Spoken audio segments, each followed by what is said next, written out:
namanya faktor-faktor untuk adanya namanya diabetes gitu. Jadi kan diabetes itu ada beberapa tipe ya Bapak dan Ibu.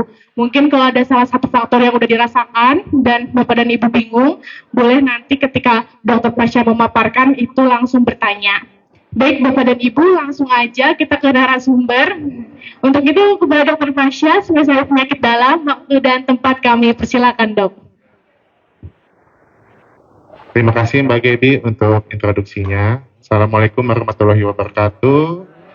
Selamat pagi Bapak Ibu, semangat, sehat? Ya. Kehadiran Bapak Ibu rutin di rumah sakit itu artinya adalah komitmen Bapak Ibu terhadap kesehatan tubuh ya. Jadi sering saya suka dengar sedih ya dok, saya akhir-akhir ini sering ke rumah sakit. Nggak apa-apa. Ke rumah sakit itu artinya kita peduli sama badan kita. Yang tidak ke rumah sakit ya belum tentu tidak sakit sebenarnya, karena banyak sekali sekarang penyakit-penyakit itu tanpa gejala Bapak Ibu ya.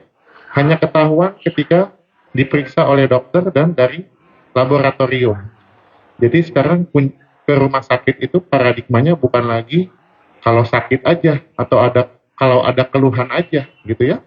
Tapi kita ke rumah sakit saat ini paradigmanya adalah untuk apa? Screening. Ada nggak sih dok? Malah cari tahu gitu. Itu jangan takut. Itu bagus dikerjakan ya. Jadi Bapak Ibu yang di sini, saat ini kita akan bahas satu penyakit juga nih. Yang mana penyakit ini tidak ada gejala Bapak Ibu. Tidak ada gejala sama sekali, yaitu yang kita bahas di sini penyakit diabetes ya. Jadi penyakit diabetes itu kalau Bapak Ibu dengar gejalanya, oh berat badannya turun, jadi kurus, jadi banyak pipis, kakinya sudah ada luka, itu diabetesnya sudah stadium lanjut Pak. Jadi kalau sudah lama sebenarnya terdiagnosa, cuma baru kedeteksi. Jadi kalau sudah sampai ke ada keluhan-keluhan yang tadi saya sebutkan itu sudah terlambat sebenarnya. Ya sebenarnya sih tetap bisa diterapi, tapi sebenarnya diabetesnya sudah lama. Mungkin diagnosanya sudah 10 tahun atau 15 tahun sebelumnya sudah ada, cuma nggak pada ketahuan. Makanya sebaiknya kita screening diabetes itu menggunakan kriteria ini Pak. Walaupun tidak ada gejala, tapi kita kalau bisa screening ini. HbA1c, kalau di atas 6,5 itu udah masuk kriteria diabetes. Gula darah puasa, jadi kita puasa 7 jam, tidak makan, tidak minum, tidak makan, minum air putih boleh. Kalau nilainya lebih dari sama dengan 126, itu sudah masuk diabetes. Kemudian ada lagi gula darah 2 jam setelah makan. Jadi kita makan biasa, terus cek gula darah, itu nilainya kalau diabetes kalau 200 ya Pak ya. Jadi 3 kriteria ini penting Bapak Ibu. Jangan nunggu ada gejala, kita harus lakukan penapisan atau screening. Nah sekedar mengingatkan apa sih itu diabetes ya Bapak Ibu ya. Maaf boleh slide sebelumnya. Ini sekedar refreshing aja. Boleh slide lagi? Slide selanjutnya. Slide selanjutnya boleh, tolong. Nah, ini gambar ini. Nah, jadi apa sih diabetes? Jadi diabetes itu masalahnya di sini, Bapak. Namanya organ pankreas. Jadi organ pankreas ini ada sel yang menghasilkan gula, insulin. Insulin ini ya fungsinya adalah dilepaskan ke darah untuk mengubah makanan yang kita makan, nasi gitu ya, untuk menjadi energi ya. Ada orang yang diabetes, itu dia ada masalah di produksi insulinnya. Jadi insulin itu hormon. Di mana orang diabetes itu insulinnya sudah menurun, Pak. Jadi begitu dia makan nasi atau makan makanan, itu tidak jadi energi. Gulanya muter aja di dalam darah. Karena hormon yang mengubah makanan jadi energinya kurang. Makanya dia makan tapi bawaannya apa? Lemes terus. Udah lemes dia makan lagi. Lemes terus gitu. Jadi makan banyak tapi nggak jadi energi. Muter aja gulanya di dalam darah. Makanya gulanya kalau dicek di dalam darah tinggi ya.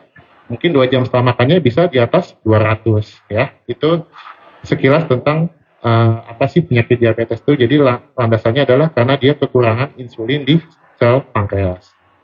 Oke, slide lagi. Jadi kita sekarang ada parameter tadi ya, HbA1c. HbA1c itu adalah pemeriksaan dari darah biasa. Itu adalah menunjukkan rata nilai gula darah harian kita. Jadi Kalau yang ideal itu adalah di bawah 6,5 Bapak Ibu HbA1c ya.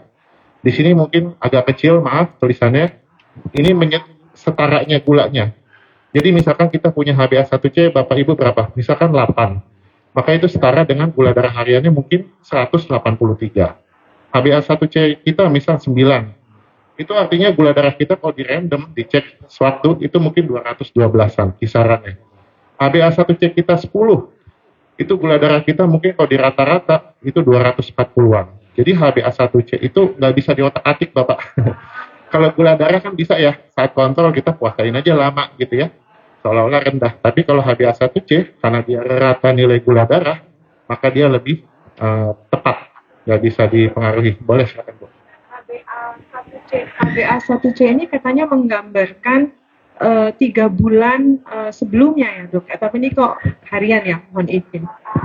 Jadi HbA1c itu menggambarkan rata gula darah harian dalam 1-3 bulan. 1 bulan pun juga boleh. Itu rata-ratanya Bu. Nah, jadi misalkan kalau misalkan kita rata-ratanya 140, 120, 130, insidental sekali 200, itu pasti HbA1c-nya juga nggak akan tinggi. Karena rata-ratanya majority itu masih bagus gitu. Jadi HbA1c ini bisa dibilang parameter yang paling bagus untuk menilai gula darah kita terkendali apa enggak. Karena dia sifatnya rata-rata ya. Oke, kalau ada pertanyaan boleh langsung dipotong ya Bapak Ibu. Slide lagi.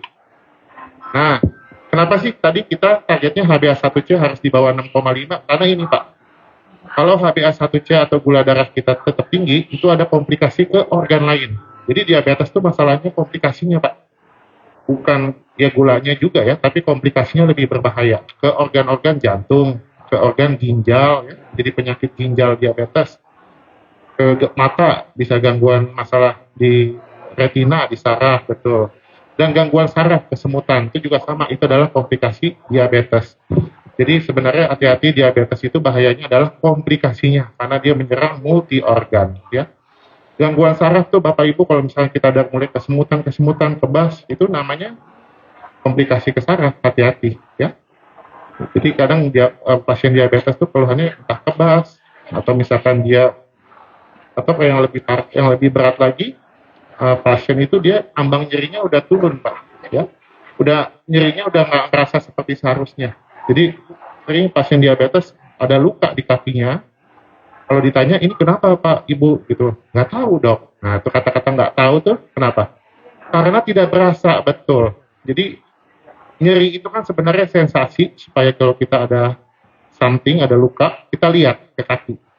Nah tapi pada pasien diabetes itu nyerinya udah hilang, ya. Jadi mungkin nginjek batu aja udah nggak sakit lagi, nginjek api juga nggak sakit ya. Nah, hati-hati. Jadi walaupun tidak ada sakit, kalau bisa kalau kita ada diabetes, tiap hari, tiap sore sebelum tidur cek kaki.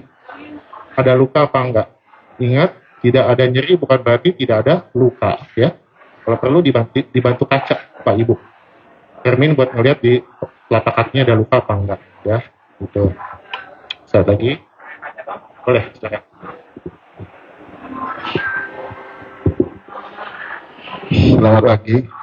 Terima kasih penjelasannya Dr. Basya. Pertanyaan kami gini Dok. Kami kena gula darah itu sejak 2016 Dok. Sampai saat ini hanya dikasih obat aja Dok. Metformin yang 500 itu 3 kali. Pioglitazone yang 30 mg sekali. Terus Lemibarit yang 4 mg sekali sama stat itu yang 100 mg sekali. Padahal gula darah saya itu setelah makan itu rata-rata biasa di atas 220 Dok. Jarang kita bisa turun Dok. Pertanyaan saya, apa penggunaan obat dan insulin efektif memang Dok? Sekian, terima kasih. Terima kasih Pak atas pertanyaannya, menarik ya. Tadi kalau kita sudah menggunakan obat, 3 jenis obat tablet gitu ya, tapi kok gula darah 2 jam setelah makannya masih tinggi gitu ya. Kalau bisa pertama kita ada serial gula darah Pak, jangan cuma satu nilai. Jadi kita misalkan ada hari ini cek nih, Kemudian 3 hari lagi cek, 3 hari lagi cek, ada 3 nilai betul-betul memang konsisten tinggi, ya oke, kita putuskan bahwa ini gula darahnya belum terkontrol. Tadi kan kalau 2 jam setelah makan, ingat berapa Bapak Ibu gula darah? Nah, normalnya targetnya gula darah 2 jam setelah makan 140 sampai 180 ya. Kalau gula darah bangun pagi 100 sampai 130. Nah, itu kalau kita ngecek tadi kalau bisa diulang, jangan cuma sekali gitu ya. Kalau memang ada serial 3 nilai berturut-turut tinggi, nah itu terapinya memang harus dievaluasi, Pak. Jadi jangan kita pakai terapi yang sama terus, tapi gula darahnya tinggi. Jangan, ya. Jangan kita punya anggapan, oh saya sudah minum obat, Pak, dok, gitu ya. Tapi gula darah masih 200-an, itu jangan. Terapi itu sebulan sekali dievaluasi, diubah, dinaikkan dosisnya, diturunkan dosisnya. Jadi dinamis, Bapak Ibu. Jangan sama terus ya. Jadi karena kalau kita minum obat tapi gula darahnya masih 200, komplikasinya akan tetap timbul, Bapak Ibu. Komplikasi tadi ya, ke jantung, ke saraf, ke ginjal, ya, ke mata, itu akan tetap timbul. Makanya benar-benar kalau kita minum obat, itu paradigmanya harus gula darah saya harus turun.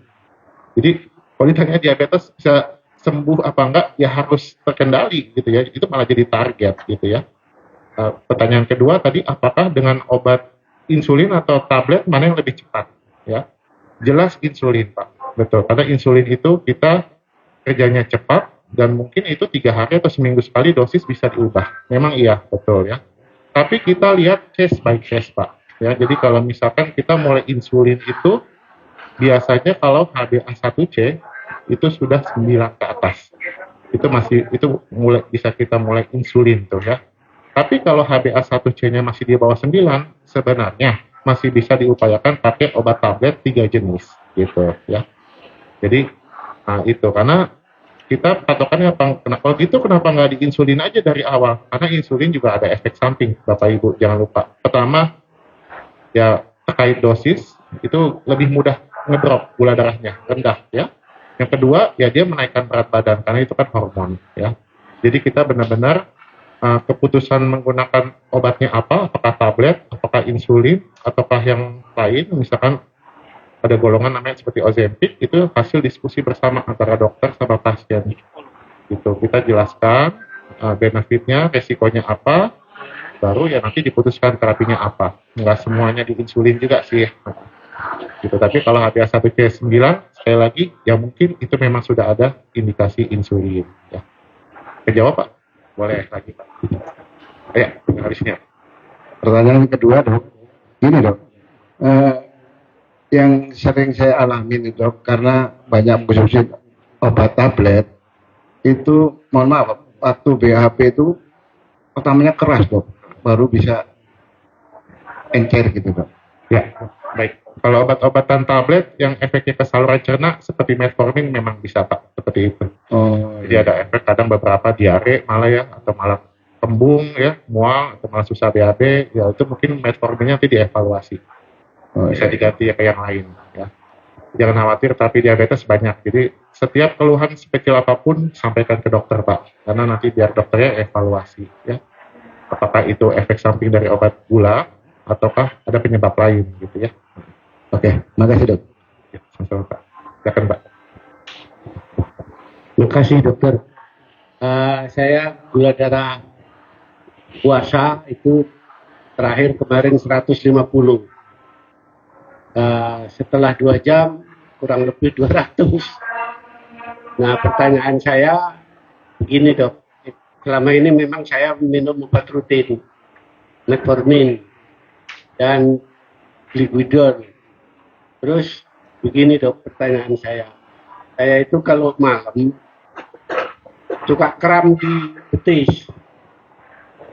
Nah, kram betis itu tidak cukup sekali, kadang-kadang satu malam tuh 3-4 kali, dok.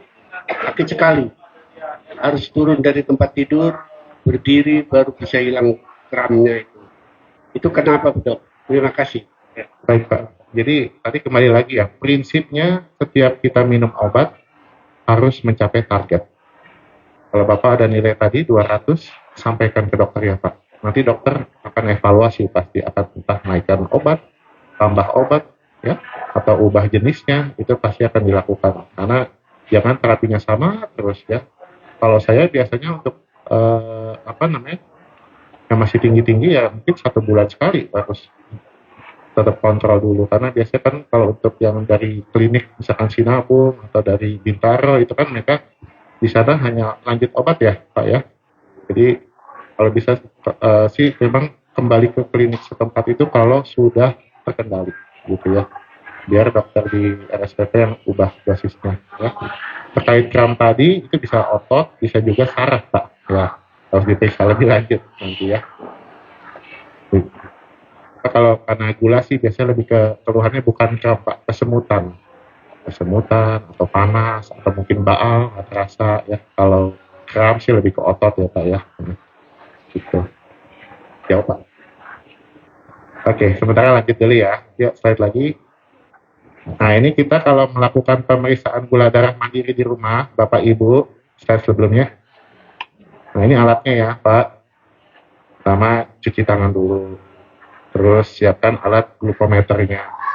Kemudian ini stripnya untuk ditusuk ke dalam glukometernya. Ini alat untuk tusuk jarum.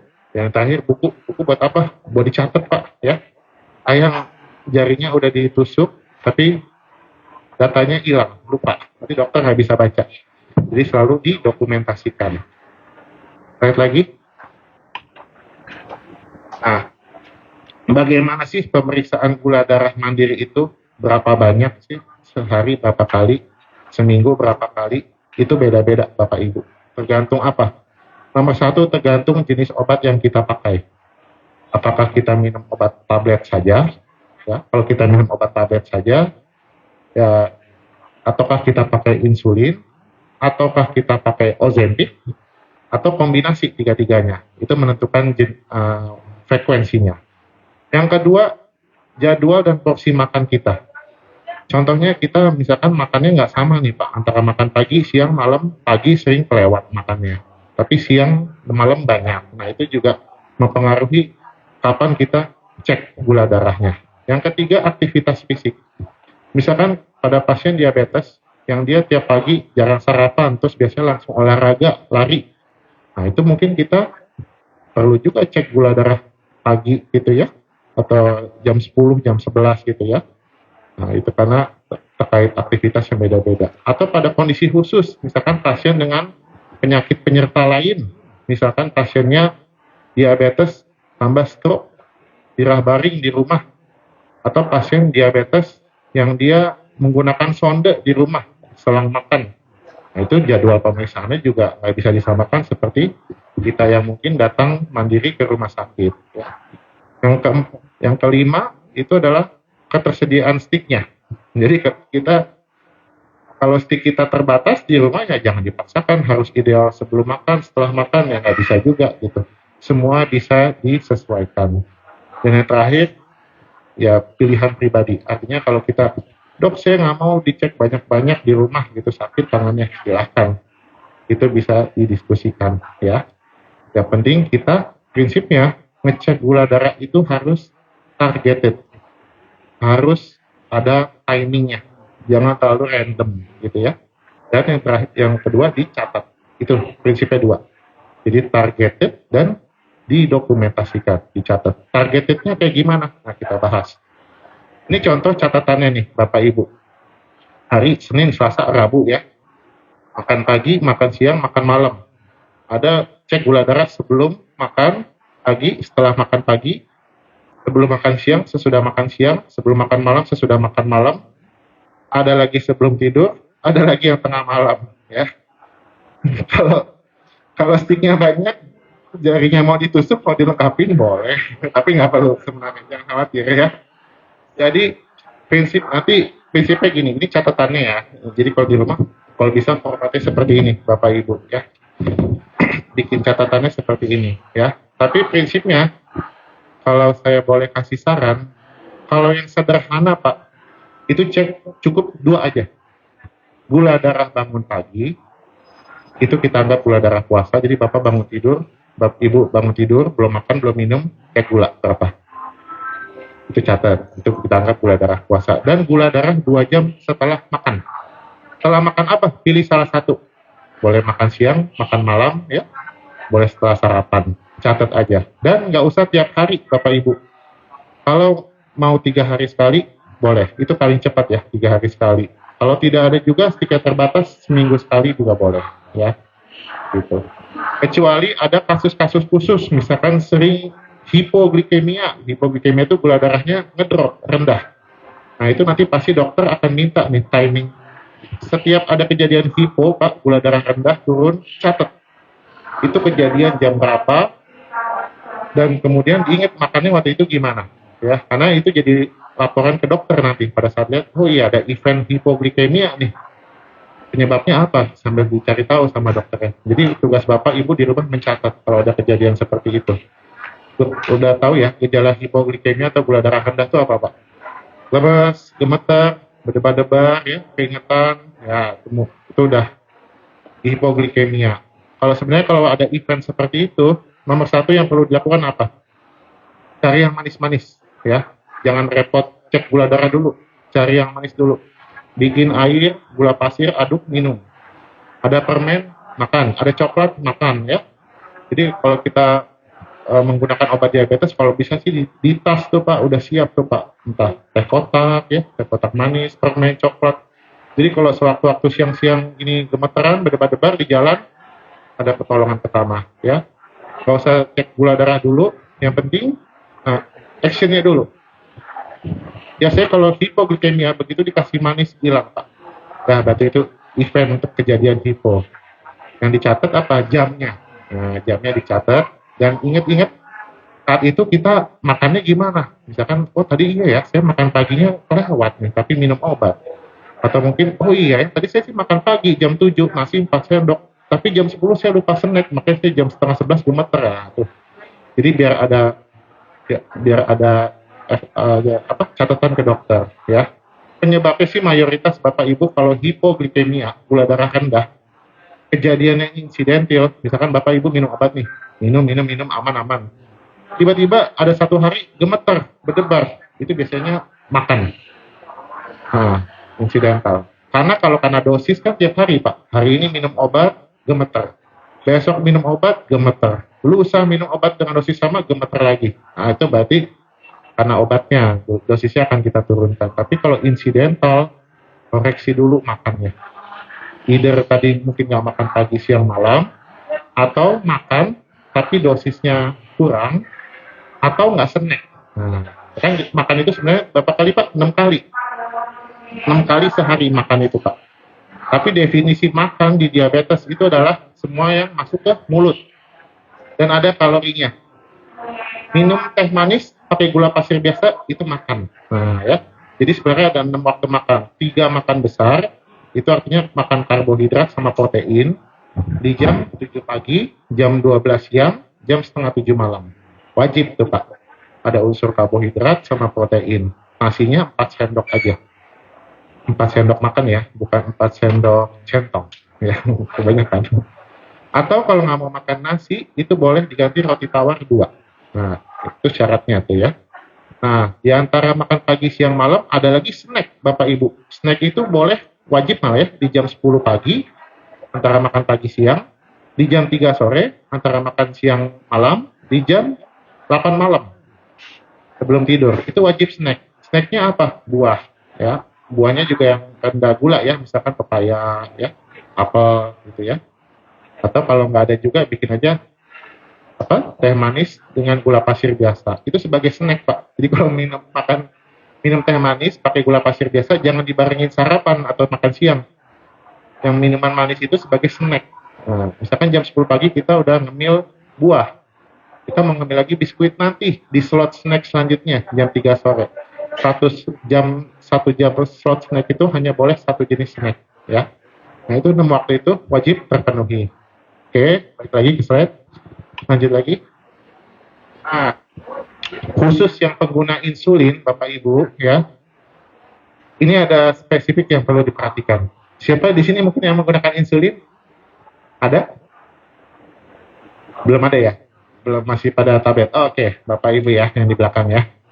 Insulin biasanya kita dikasih dokternya macam-macam tuh. Ada yang 3 kali sehari, ada yang 4 kali, ada yang 2 kali sehari, ya. Jadi prinsipnya, Bapak Ibu. Kalau kita pakai insulin, itu kita harus cek kalau alatnya ada ya, sticknya ya.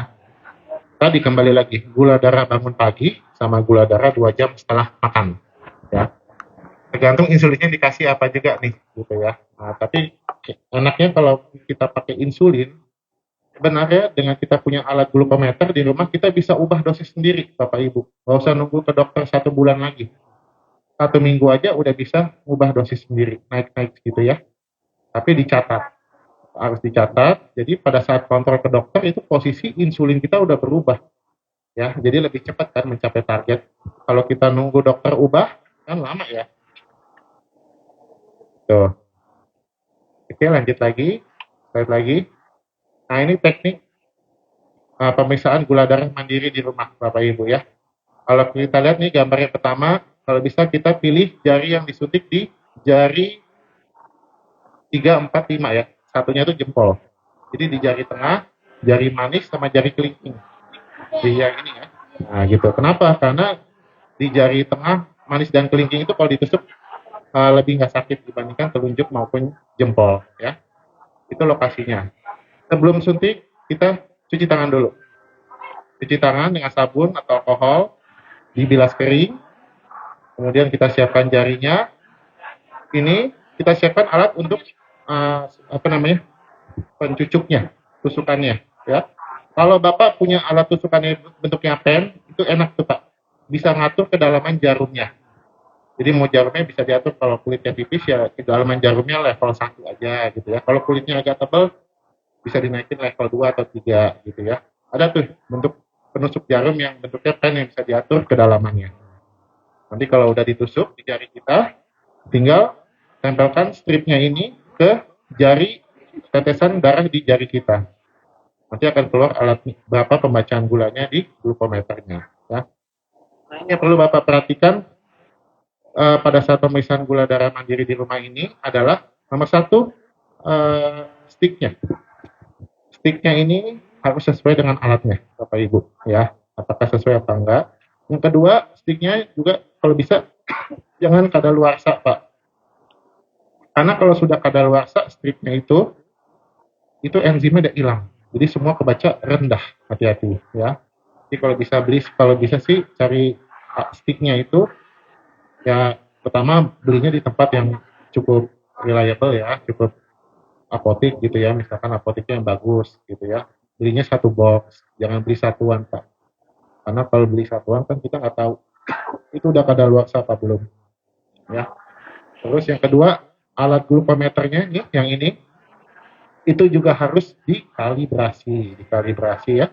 Dikalibrasi itu supaya pembacaannya sesuai, memang mewakili. Yang ketiga, baterai juga mempengaruhi itu Pak ya. Glukometer itu kadang kalau baterainya udah mulai lemah itu mempengaruhi pembacaan juga. Jadi itu hal-hal teknis seperti itu harus diperhatikan. Lihat lagi. Nah, jadi sebagai kesimpulan tadi ya, bahwa kita dalam terapi diabetes ini harus mencapai target 3 HbA1c di bawah 6,5, gula darah puasa 100 sampai 130, 2 jam setelah makan di 140 sampai 180 ya. Frekuensi pemantauan gula darah mandiri yang paling simple tadi, cukup 3 hari sekali atau seminggu sekali. Yang dicek itu gula darah bangun pagi atau gula darah 2 jam setelah makan. Itu yang paling sederhana. Setelah makannya pilih salah satu, makan pagi atau siang atau malam. Dan yang terakhir, didokumentasikan, dicatat. Kalau bisa sediakan buku 01, catat tanggal 13 November, tanggal 14 November saya cek gula darah jam sekian, nilainya berapa, saya suntik insulin atau minum obat apa, dicatat ya. Pemeriksaan gula darah yang lebih sering itu nanti tergantung indikasi. Biasanya dokter akan sampaikan saat konsultasi di poli itu. Apakah cukup dok hanya 2 kali saja? Nah itu nanti diputuskan bersama saat berobat di poliklinik ya. Nah target gula darah yang tercapai ini adalah merupakan suatu keharusan sebenarnya Bapak Ibu ya. Jadi jangan tadi kembali lagi jangan kita berobat tapi gula darahnya masih tinggi, HbA1c-nya masih tinggi, itu seperti tidak berobat sebenarnya. Slide lagi. Jadi yang perlu diingat bahwa diabetes itu bisa remisi, Bapak Ibu ya. Remisi itu artinya walaupun dia diabetes tapi gula darahnya terkendali seperti orang yang tidak diabetes. Jadi saya gunakan kata sembuh tapi tanda kutip ya, karena diabetes itu kan nggak sembuh. Tapi kalau diabetesnya gula darahnya terkendali, nggak ada masalah. Saya diabetes tapi gula darah 2 jam setelah makan saya 140, HbA1c saya 5,5, tidak ada masalah. Karena tidak ada komplikasi artinya. HbA1c kita bagus, walaupun kita diabetes, komplikasi tidak akan timbul. Oke, mungkin dari saya sekian dulu, singkat aja. Kalau Bapak Ibu ada yang mau tanya, silakan. Silakan Pak. Terima kasih dokter. Saya pasien post transplant ginjal. Jadi salah satu disampaikan akibat diabetes dari fungsi ginjal yang gagal. Yang salah satu saya adalah post transplant ginjal. Saya secara rutin juga cek RSPB. Namun saya transplant ginjal bukan karena diabetes, namun karena hipertensi. Hipertensi yang lama sehingga ginjal saya kena. Sehingga saya sangat dari komunitas saya, komunitas transplant ginjal, hampir 67% karena diabetes. Sehingga kita sangat harus hati-hati sekali jangan sampai diabetesnya. Pertanyaan saya adalah gini, dokter. Kalau kita adalah hidup normal, makan, maksimum makan gula tadi adalah 26 gram. Jadi kalau kita di supermarket atau di Indomaret, begitu minuman kaleng itu 16 miligram atau ada 20 malah. Sehingga kita pilihlah yang aman. Maksud saya gini dokter, kita sangat sulit sekali di dalam cycle life atau kita hidup sehari-hari. Nasi juga gula, roti juga gula, minuman juga gula. Lebih-lebih kalau Sprite atau Coca-Cola, banyak sekali gula. Bagaimana kita dokter mengatur bahwasanya kita betul-betul kadar gula yang masuk kita makan tadi maksimum 26 gram. Terima kasih, Dok. Baik, Pak. Pertanyaannya menarik ya. Diabetes pada pasien post transplant ginjal ya. Tadi betul Bapak tuh ya. Pencuri utama fungsi ginjal tuh 2. Hipertensi dan diabetes. 2 itu paling tinggi. Jadi itu yang paling cepat menurunkan fungsi ginjalnya gitu ya. Jadi kita harus kendalikan 2 itu terutama ya, ada yang lain tapi 2 itu paling cepat menurunkan fungsi ginjal supaya kita tidak jatuh ke penyakit ginjal diabetes ya. Nah, pada kasus yang memang sudah dilakukan transplantasi ginjal tetap harus waspada, jangan sampai diabetes kita yang tidak terkontrol ini mengganggu, menurunkan lagi fungsi transplant kita yang sudah ada di dalam badan kita ini ya. Jadi tadi sama targetnya Pak, gula darah 2 jam setelah makan 140 sampai 180, puasa 100 sampai 130, A1C di bawah 6,5. Sama targetnya itu harus tercapai. Yang perlu diperhatikan pada pasien dengan ya penyakit ginjal atau yang post transplant, fungsi ginjalnya berapa persen? Karena ada beberapa obat yang memang kita sesuaikan pada fungsi ginjal yang sudah mulai menurun. Misalkan fungsi ginjal sudah di bawah 60% atau bahkan sudah di bawah 15%. Itu kita bisa ketahuan fungsi ginjal dari LFG, laju filtrasi glomerulus ya. Kalau pada fungsi ginjalnya sudah menurun, itu biasanya dokter akan melakukan pemilihan obat yang obatnya tidak dibuang di ginjal. Karena kalau kita pakai obat yang dibuangnya di ginjal, takutnya terjadi akumulasi di dalam darah, akibatnya ngedrop. Contohnya ada pasien mungkin dengan penyakit ginjal stadium 5, fungsi ginjalnya sudah 14%, nah itu hati-hati pakai obat glimepirid. Nah, itu glimepirid kan dibuangnya di ginjal. Jadi lebih khawatirnya tuh akumulasi obat di dalam. Ya, itu satu. Jadi jangan sampai kalau ada penyakit ginjal kronik itu kecenderungannya malah hipo. Hati-hati Pak. Apalagi yang ada stadium 5 tuh Pak ya, fungsi ginjal di bawah 15%, itu seringkali gula darah terkendali sendiri tanpa obat. Nah, gitu ya. Jadi itu harus dilihat memang kasus per kasus. Kalau memang cenderungnya rendah, kita obat nggak banyak-banyak ya. Apalagi yang mungkin menggunakan insulin, hati-hati itu. kalau yang ada penyakit ginjal biasanya kita turunkan dosisnya atau sesuaikan dosisnya. Terus pertanyaan selanjutnya apa tadi? Lupa. Itu ya, udah kejawab belum Pak? Yang mana? Oh iya, cara hindarin ya. Kita kan selalu makan, ketemu di minuman gitu, makan semua itu adalah mengandung gula. Nah, bagaimana kita mengendalikan gula di mana? Yogannya yang normal tadi hanya maksimum 26 miligram. Baik Pak. Jadi untuk membatasi kalori ya gula makanan itu biasanya di sini nanti kita akan konsultasikan juga tuh dengan dokter spesialis gizi klinik. Dikasih tahu cara makannya apa gitu ya. Dan biasanya kalau konsul ke dokter spesialis gizi klinik, Bapak Ibu juga sampaikan Pak. Misalkan dok, saya kalau pagi nggak biasa tuh makan nasi, saya biasanya roti. Itu berapa bolehnya gitu ya. Atau saya bosan makan karbohidratnya roti, saya maunya mie, itu berapa banyak. Itu nanti dokter gizi yang hitung. Atau saya biasa ngemil tadi Coca-Cola, masih boleh nggak sih dok? Gitu. Itu semua masuk ke dalam perhitungan kalori. Jadi yang di total itu misalkan kalorinya Pak, totalnya misalkan sehari itu 1.700 kilokalori. Nah itu nanti rinciannya karbohidratnya berapa, proteinnya berapa, dokter gizi klinik yang menghitung. Diterjemahkan ke dalam makanan real. Jadi oh Bapak pagi nasi 4 sendok, kalau mau ngemil biskuit 2 boleh. Kalau sesekali mau minuman manis, teh manis, gula pasir boleh sore. Itu nanti diterjemahkan dalam bentuk jadi oleh dokter gizi. Jadi kita tinggal terima jadi ya. Tapi saya mau bahas juga satu. Di sini sebenarnya sudah mulai ada terapi. Bapak pernah dengar Ozempic? Ya GLP-1 analog ya. Itu cukup sering Pak, dan saya harus bilang itu cukup efektif. Dalam pertama dia menurunkan HbA1c. Yang kedua juga dalam dia menekan appetite, rasa makan. Karena dia bekerja apa? Menekan nafsu makan di otak.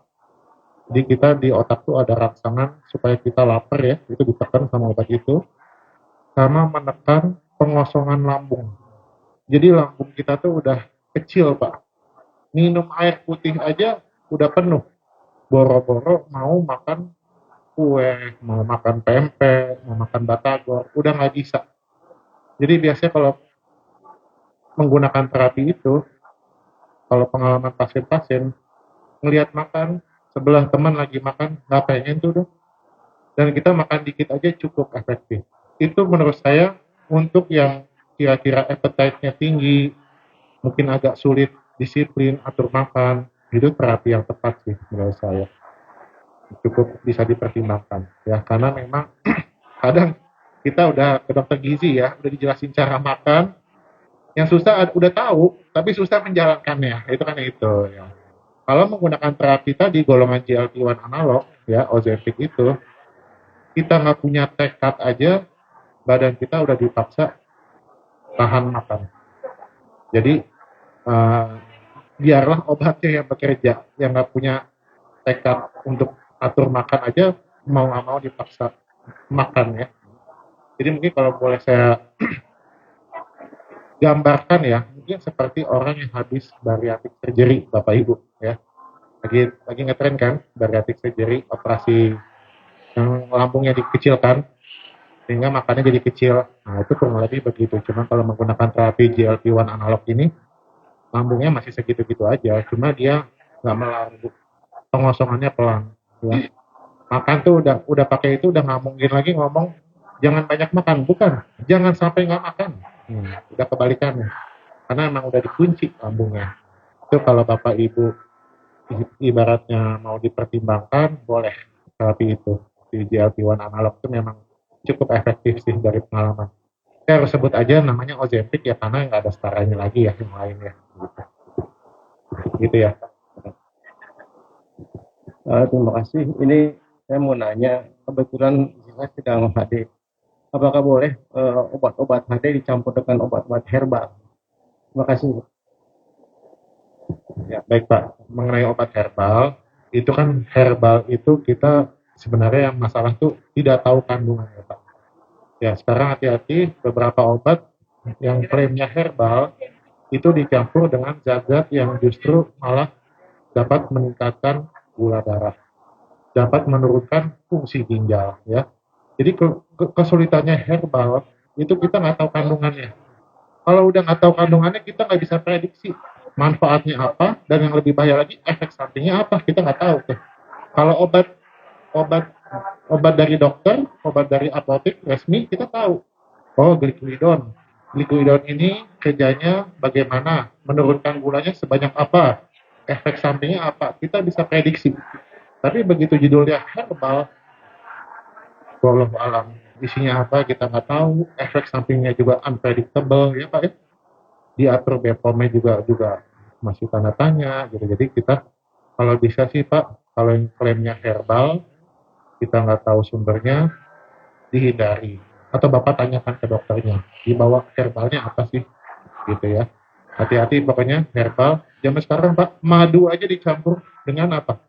Obat golongan steroid biar kita seger. Ya, jadi itu. Makanya tadi saya gambaran yang mengklaim madu aja Pak. Madu kan dari, kalau kita taunya madu murni dari lebah ya. Tapi zaman sekarang dicampur steroid Pak. Biar apa? Karena kalau pakai steroid seger. Bapak kalau saya kasih steroid juga bisa seger gitu. Maka kita tahu steroid efeknya apa? Lama-lama gula darah naik, lambung berdarah ya. Maka hati-hati itu. Jadi zaman sekarang semua harus waspada, kecuali herbalnya nih. Bapak bikin sendiri, temulawak, gerus sendiri, silakan. Kunyit, gerus sendiri, silakan. Tapi kalau bentuknya udah saset, udah botol, waspada. Bukannya nggak boleh ya, waspada gitu. Harus Dokter, izin satu pertanyaan lagi ya dok ya? Boleh. Assalamualaikum warahmatullahi wabarakatuh. Dok, saya mau bertanya nih. Dulu saya suka nyuntik suami insulin tahun 2013. Sebelum disuntik 30 menit sebelum makan disuntik dulu. Disuntik di sini udah saya suntik, obat udah masuk, pakai suntikan yang pen itu ya. Obatnya udah masuk. Terus tiba-tiba dia pingsan. Itu kenapa itu dok? Jatuh. Itu ya tadi ya Bapak Ibu ya, itu namanya hipoglikemia alias gula darah ngedrop, turun ya. Kalau boleh saya analisa tuh Bu ya, pertama kalau bisa insulinnya jangan lama-lama Bu, jangan setengah jam, 5 menit, karena insulin yang sekarang Bu ya, insulin apalagi kalau Ibu Bapak dapatnya di apotek RSPP kan pilihannya cuma Asidra, Novorapid, Humalog ya, itu adalah insulin analog, bukan insulin natural. Artinya dia kerjanya cepat Bu, onsetnya tuh 5 menit udah ada.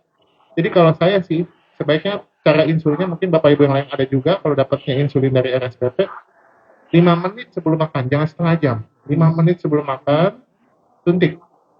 Pastikan makan udah siap dulu depan mata Bu. Itu tanda jadi kita komitmen, udah suntik langsung makan. Jangan kita misalkan suntik baru cari makan, biasanya apa? Lupa. Nah pada saat lupa kelamaan gula darah turun, karena itu kerja cepat, gemeter, pingsan lebih berat lagi Bu. Kalau ada kejadian kayak gitu langsung cari manis-manis ya, bikin air gula, nggak usah teh manis, air gula pasir aduk minum cepat ya, karena harus segera dikembalikan. Terus yang kedua tadi penyuntikan Bu, kalau bisa di perut aja Bu ya, memang di lengan atas boleh, tapi penyerapannya menurun. Kalau untuk khusus insulin penyerapannya paling optimal di perut ya, gitu ya Bu ya, mungkin analisanya hati-hati nih. Pelajaran juga buat kita yang lain, jangan lama-lama, 5 menit saja. Baik, terima kasih banyak dokter atas pemaparannya luar biasa. Beri tepuk tangan dulu Bapak dan Ibu. Baik, mungkin ini closing sekaligus ya dok ya. Pertanyaan terakhir ya dok dari Instagram Live. Dokter, bagaimana dengan neuropatik diabetik yang sudah linu ya dok ya? Baik, terima kasih atas pertanyaan yang tadi nanya di IG. Jadi kalau neuropati diabetes juga ada ya terapinya ya Bapak Ibu ya. Mungkin kalau Bapak Ibu ada yang menggunakan gabapentin, boleh. Pregabalin, boleh. Menggunakan metikobal, boleh. Cuma yang perlu diingat, itu namanya neuropati atau penasaran akibat diabetes agak lama Pak Bu. Jadi biasanya walaupun gulanya udah terkontrol, itu kadang masih terasa tuh ya. Kalau misalkan dengan obat gabapentin, pregabalin, metikobal masih juga sakit, kita bisa juga ada modalitas lain fisioterapi. Nah ya, untuk menguranginya. Memang itu agak challenging ya, kalau kena saraf itu agak lama. Tapi ya nggak apa-apa, selama masih ada keluhan, kesemutan, kita konsumsi terus obat anti neuropatinya itu aman, nggak ada masalah ya. Berarti aman ya dok ya? Oke baik. Dokter terima kasih atas waktunya ya dok ya. Sehat selalu dokter. Dan mungkin closing terakhir untuk para penderita diabetes dokter, karena kan hari ini adalah hari diabetes dunia ya dok ya. Ya baik Bapak Ibu, jadi sesuai temanya ya, kita penting kalau punya alat glukometer di rumah ya, sangat-sangat membantu gitu ya. Kalau itu glukometer kita beli satu kan bisa dipakai, misalkan buat istri, buat mungkin yang masih ada orang tua bisa dipakai juga, itu manfaatnya besar. Dan tadi setiap kita lakukan pengecekan gula darah di rumah itu harus ada timingnya. 3 hari sekali atau seminggu sekali gula darah bangun pagi dan gula darah 2 jam setelah makan, itu timing paling minimal. Yang terakhir, kalau sudah diperiksa gula darahnya dicatat.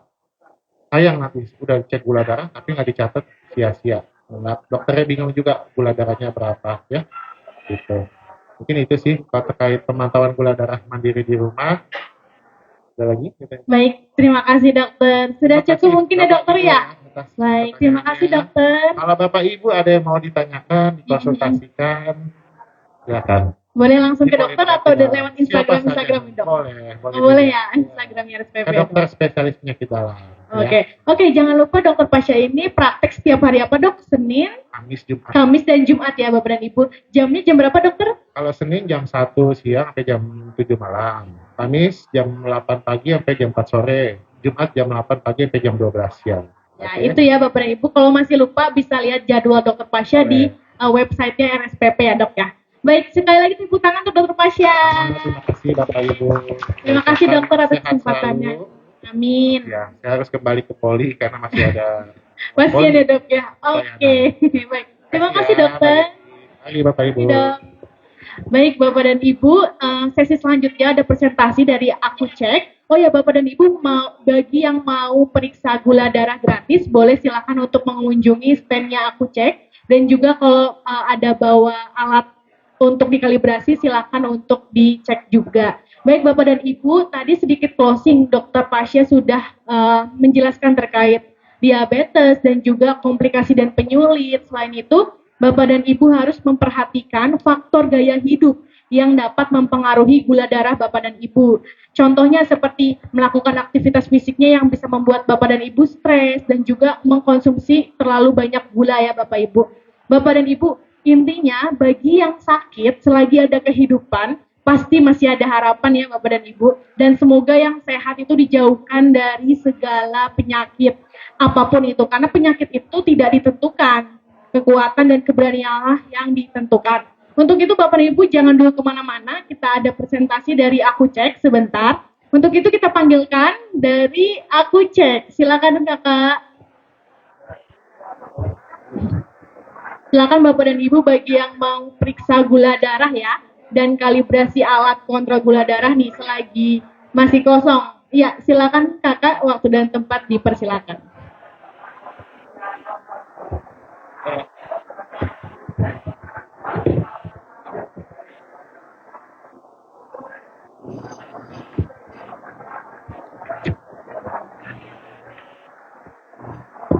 Oke.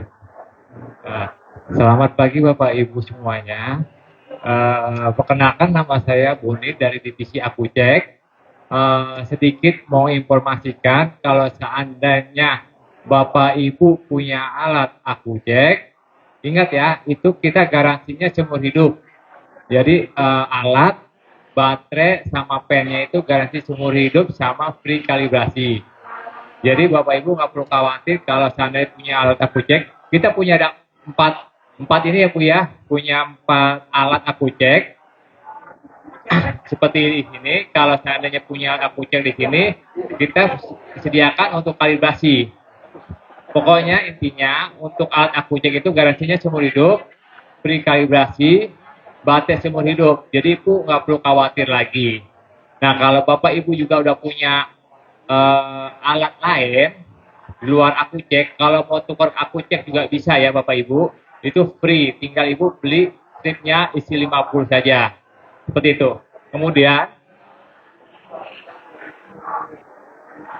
Nah, aku cek itu sendiri, Bapak Ibu,